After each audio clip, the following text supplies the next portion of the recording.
Hi, everybody. Welcome to Life Stories Podcast for the Love of Books. I'm Shara Goswick, your host, and I'm so glad that you're here. Today on the podcast, I chat with Erica D'Arcangelo, who wrote a book about her grandfather's life called A Story About Pizza. The story starts when he immigrates from Italy to Pennsylvania with his family, and it goes throughout his life, and it talks about the pizzeria that he opened with his family that is still open today. Someday I'm going to get over there and have a slice of that pizza. Our word of the week this week It's the word of the week. is dream. Erica's grandfather had this dream to open this pizza place, and it didn't just happen overnight. It took years of working hard and planning and saving and doing what he needed to do to make this dream happen. My question is, do you have a dream? Do you have a dream that you have set on a shelf and just thought, that's not going to ever happen? There's no way that could ever happen. Or are you taking baby steps now to make that dream come true? Because, 5 years from now, you're going to be 5 years older, but will you be 5 years more prepared than you are today? I think taking baby steps right now makes a difference. And I think it motivates you to keep going and working hard for that dream. I thank you for being here, and I hope you have a great day. There you are. How are you? I'm good. How are you? I'm really good. Good deal. What a beautiful background. Thank you. I have to tell you something funny, and I probably shouldn't even admit this, but when I saw your message and then I saw your book and I was like, oh, that's so sweet. This young woman is writing about her grandfather. And I hadn't looked you up or anything. And then I started reading all your stuff. I was like, oh, she's the CEO of a company. She's not this young woman. I mean, you are young, but anyway, I thought it's just so sweet. She's writing about her grandmother. So not what I was expecting. Oh, that's so nice. Thank you so Oh much. my gosh. I felt silly, but anyway. No, that's okay. Yeah, thank you for sending me the book and for reaching out to me. This was such a lovely book.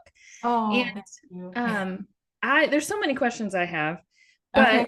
so I've never traveled overseas. I've never been to Europe, but if I ever went, I've said this 100 times, I would go to Italy. That is the Yes. one place that I want to go to. I think after reading Eat, Pray, Love, I just wanted to go and eat everything and drink everything. And, I love the idea of it. And so I loved reading about your family and about the history. And so I would love for you, I'm going to show it on the screen so people can see it. But why did you write this book? Why was it important for you to write this book about your grandfather's life and this story? Sure. So I just became really inspired by his journey. I was, living in Tampa, I had my marketing companies. My dad had heart surgery, and I decided to go home and moved back to Western Pennsylvania for a year. And my dad was recovering, and I said, hey, why don't you go to the pizzeria? I'll go with you and I'll help you with marketing. And I just kind of became inspired by us driving in and my dad telling me the stories and filming content at the shop. And there was this whole story that I felt like I kind of missed when I was younger. Yeah. What's so cool is that it's still in business today. And so to read from the very beginning, even when your grandfather was a child, reading the entire story, that's amazing to me that it's still in. If I ever get over there, I would love to go visit, because I just think that's incredible that it's still open. So tell me, for people that haven't read your book, tell me a little bit about your grandfather's life and his story of before he started this business. So my grandfather was an immigrant from Italy, from Abruzzo, and he came over with pretty much suitcase in hand with his parents and his three brothers, and they literally had nothing. And they got work in a place called Berwyn White Coal Mines, which was in a little town called Wimber, PA. My grandfather was actually pulled out of school when he was 9 years old to work in the coal mines. And he had this very hard life. He ended up getting black lung. He was, in the mines, working in the elements in Western Pennsylvania in the winter. And through this entire thing, he had this dream, and he just never gave up on this dream, and he never complains. And he was just a very hardworking person. Mm-hmm. It is very easy. Like in the beginning, when they're leaving to go, I guess, to Pennsylvania, they talking about his grabbing that last piece of pizza before he got to go. I mean, I love that because we love pizza. Everybody loves pizza. You probably know much more about pizza than we do. And you probably can make it a lot better than I can. I'm sure there are secrets that I don't have, that I don't know. But I loved learning about his story. Now, in the very end, I was trying to figure out where you fit in, like which parent, I guess your dad, it was your dad's dad is the Yeah, grandfather you're talking about. So yeah, I was trying to figure out where you fit in. So did you know your grandfather? Did you? yeah, You yeah. did. Oh, Okay. yeah, absolutely. I mean, Oh, we were born into the pizzeria. We grew up yeah. there. Was my one of my first foods. I remember being like a little kid and sitting on the floor and playing. And at the time, I mean, even now they had a coal furnace. And I think Mm. the floors used to get really dirty. And so my mom would always be like worried because I would be get filthy from Yeah. crawling over the floor from like the coal dust. Oh my And goodness. yeah, my grandfather was very kind. He was very giving. He would put me in his Cadillac and we would go and he would get ice cream. He loved ice cream. And he Yeah. would buy me this like large chocolate marshmallow sugar cone when I was a kid. Oh, Yeah, or like I remember one time I wanted a cat and my parents said no, and he put me in the car and drove me like an hour and got me this kitten and brought me back. So he was just like a very good grandfather. yeah, he was fun. Yeah. So tell me why was it important to preserve the family stories? I know this is your story and your family, but why do you think it's so important to do that? You know, my family's really close and we grew up being really close, and it's just to really preserve that legacy. Like the pizzeria is still there, it's still family owned. And I just wanted people like, you know, people have been going there since 1960.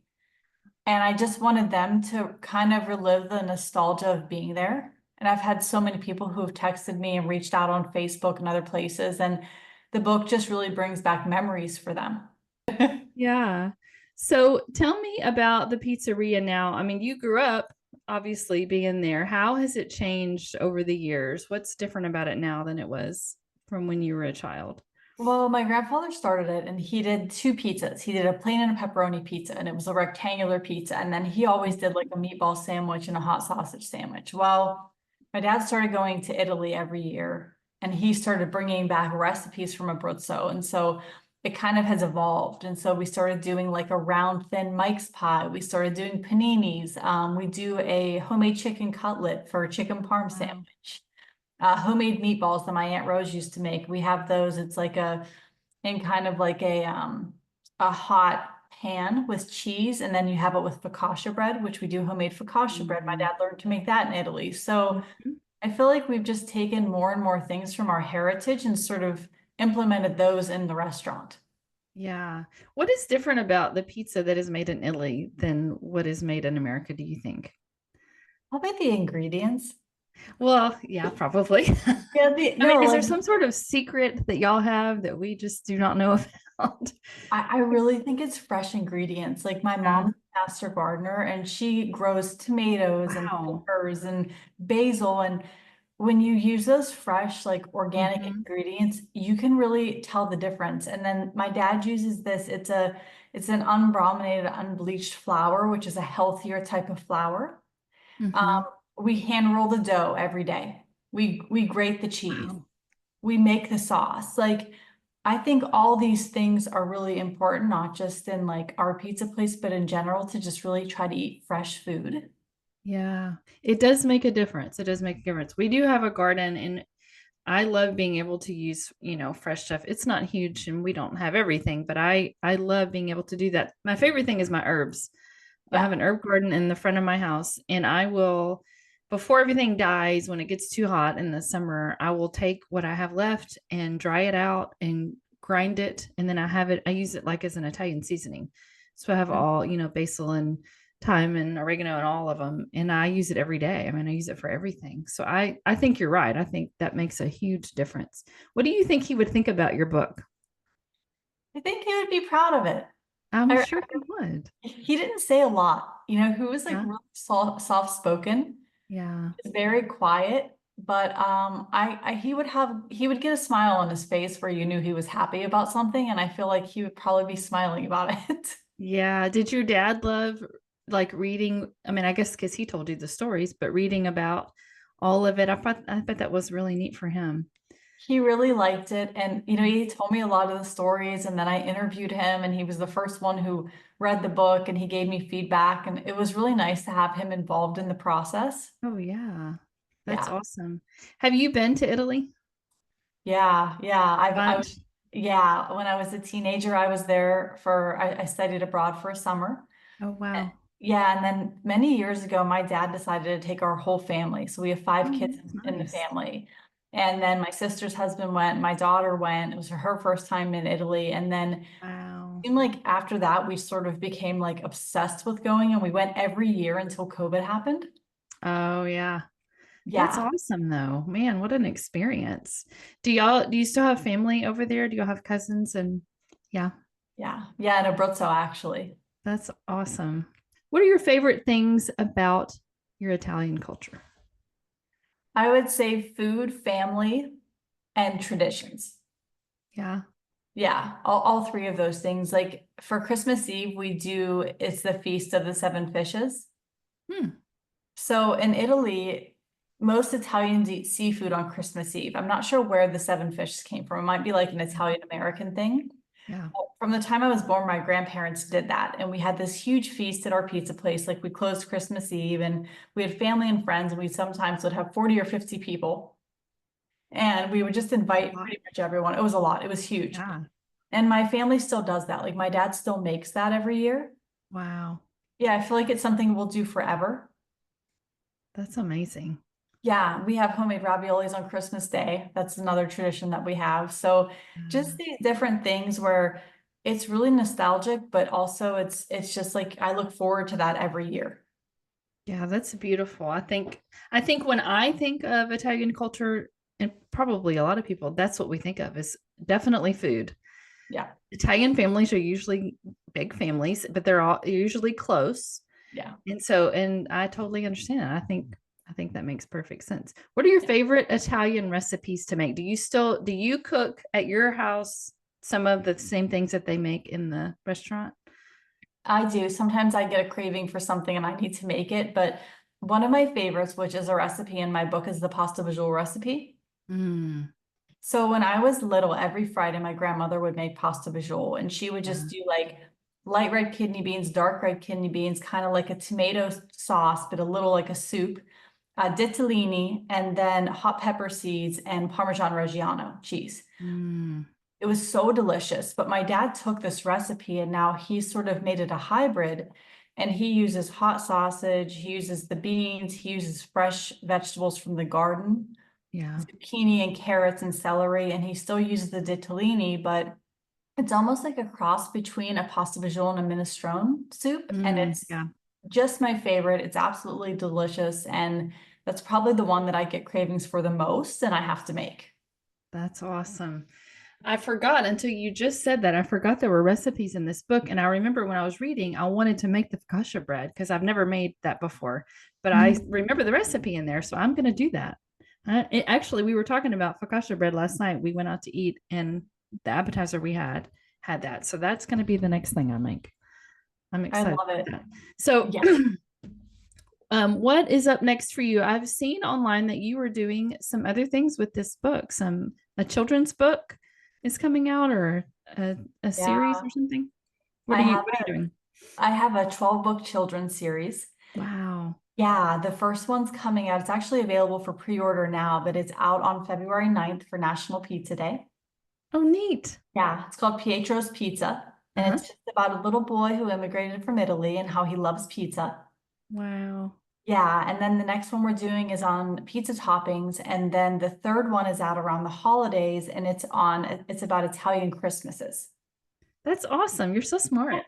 Okay, nice of you. I don't know about that, but Well, I mean, that's so creative. That's amazing. thanks.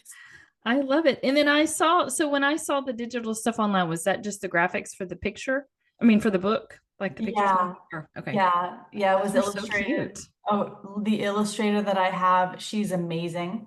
She's so Wow. talented, and she hand drew all the illustrations based on the old pictures of the pizza place and all the, Oh, wow. yeah, I sent her all the old pictures and she just did a fantastic job. That's amazing. Are you getting a lot of responses from the book? People maybe that were in Italy or maybe, knew the area or grew up there. Are you getting some great responses from them? Yeah, my parents, so my dad was doing his Italian citizenship this year. So my parents were living in Italy and they went around to visit people that they knew and they gave the book as a gift for a lot of people. Oh, So wow. I got a lot of feedback there. And then we had just like a lot of family members because we had like so many aunts and uncles and cousins. And like I think my grandmother had 11 or 13 in her family. Wow. Yeah, my grandfather had, there was four boys, and so then they, all had kids, and then their kids had Mhm. kids, and so I just got a lot of feedback from sort of everyone that was extended family. That's awesome. Yeah. That is amazing. Are you planning on writing any more other than the Yeah, kids' books? I'm actually writing a second novel about Oh, Italian great. Christmases right now, and I Oh, just wow. finished like the first couple chapters, and Yeah. it's much more involved than the children's books writing wise. Yeah. But I'm hoping to have it done and released by around November 1st for the That's holiday great. this year. Yeah. Yeah, that's awesome. That's a lot of work. That's a lot of work. I'm always, when I speak to authors, I'm always just so impressed with, because I've done some, but I've done very little, and it's hard. It's just hard. Yeah. I mean, I have to like outline and storyboard, and then I just drink a lot of matcha tea. There you go. And then I just literally just, start writing, or if I think of something, I'll voice dictate it and I'll transcribe. But it's almost like I'll start writing and then I'll step away and I'll be like putting makeup on and I'll be like, oh, and then this. And I have to like, Yeah, that's awesome. remember the details. Yes. So did you self-publish this book, A Story About Pizza?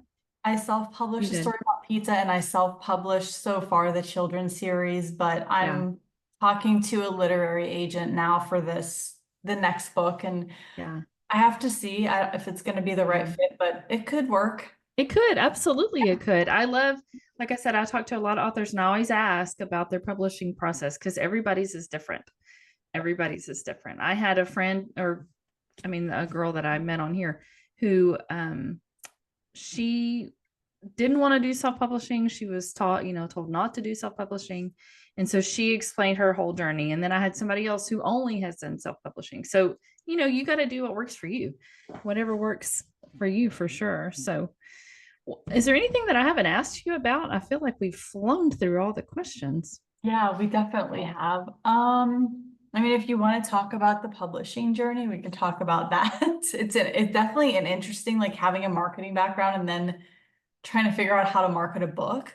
Yes. It was Well, a whole new thing. Dad helped me a lot. I mean, it was interesting because when I had gone home for the year, I said, "Hey, let's go to the shop. I'll drive in with you and we can, spend some time." And he was so grumpy and he was like, "I don't believe in marketing." He was, just recovering from surgery. And I was like, "Okay." I yeah, was like, "Well, I'll just help you for free. Let's just go."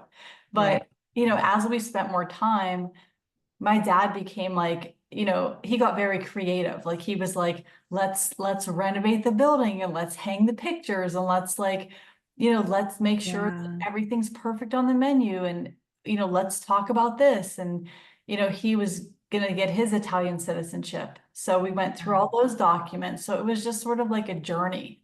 Yeah. I guess he maybe needed that little nudge just to, I mean, he could see probably once you started how beautiful it was. How long did it take you when you first got the idea to do this to finish it?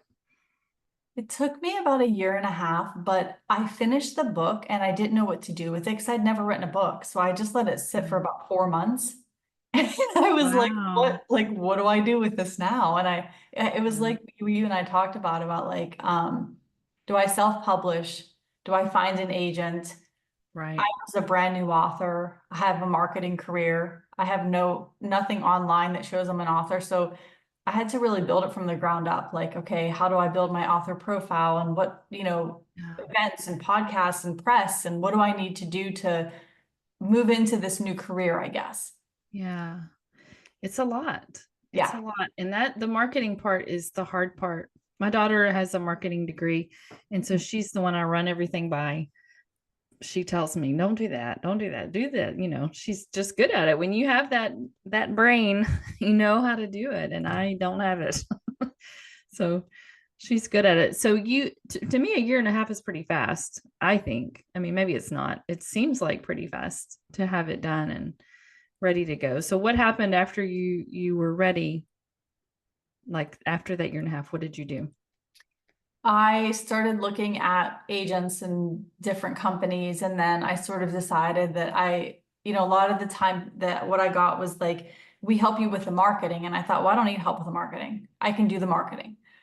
So then I was like, oh, I'm just going to make my own marketing program and just sort of release this myself. And then I did, and I started selling books, and I was like, okay, so I'm just gonna the only thing that was tricky is that Amazon like doesn't really tell you. Like you don't Right. really know who bought your book. So you have to sort of be They like, don't. yeah, Yes. like where did these, so you have to like turn on things and turn off things and look and read and sort of determine. And then once you have a system down, it's like, we have all these avenues. We have social media. We Mhm. have, PR and publications. We have Amazon ads. We have Facebook ads. So I just had to look at what worked best. Yeah. I did have a viral TikTok page for the business. So that was helpful because I already had like 300,000 followers on there. Oh, wow. Yeah, I had some videos with like 64 million views. So I Oh my thought, okay, goodness. but I had been working on that page for 5 or 6 years before the book came out. Yeah. But all these things were like leading up to me releasing the book, and it just took years and years of content creation, just consistent content creation. Yeah. That's amazing. That's hard. That to me, that is the hardest part about doing anything online is content creation. I feel like my life is so boring. So I Oh, post about my podcast, but other than that, I'm like, I don't know what to tell people. I just, anyway, that's amazing. And I know it matters having that many followers and that, established already on TikTok. That was a huge help, I'm sure. Is yeah, TikTok back on?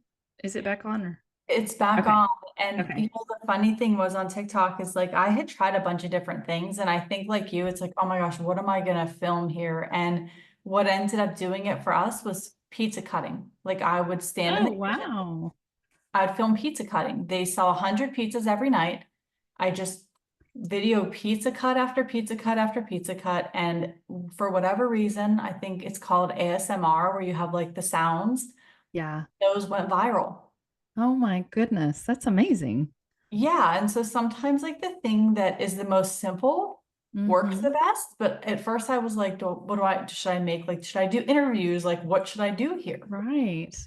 That's incredible. Well, I'm glad it worked. Yeah, no, it worked. Now, for right now, my books, I'm reading the book out loud. I read like a page a day out That's a great loud. idea. Yeah. Yeah, but it's one of those that like it takes time. So I'm just every Yeah. day just Yeah. reading, Reading and reading and reading. Yeah. reading. Yeah. Well, I really did love the book. I think it's a beautiful story. Um, I thank you for sharing it and sharing your grandfather's life and all these great recipes in here. I'm gonna try this focaccia bread probably this weekend. Because I remember until you said that I forgot. I remembered you have those in there. I loved reading about your family and learning about the Italian culture, and maybe someday I'll get over there. And Yeah. Well, if you need to know where to go, reach out to me. I'll I have my will do dad that. send you an itinerary. Oh, that would be great. Thank you so much. Thank you. I hope you have a wonderful weekend. Get yourself some pizza. Oh, I am. Take care. Alrighty. Okay. Bye. Bye.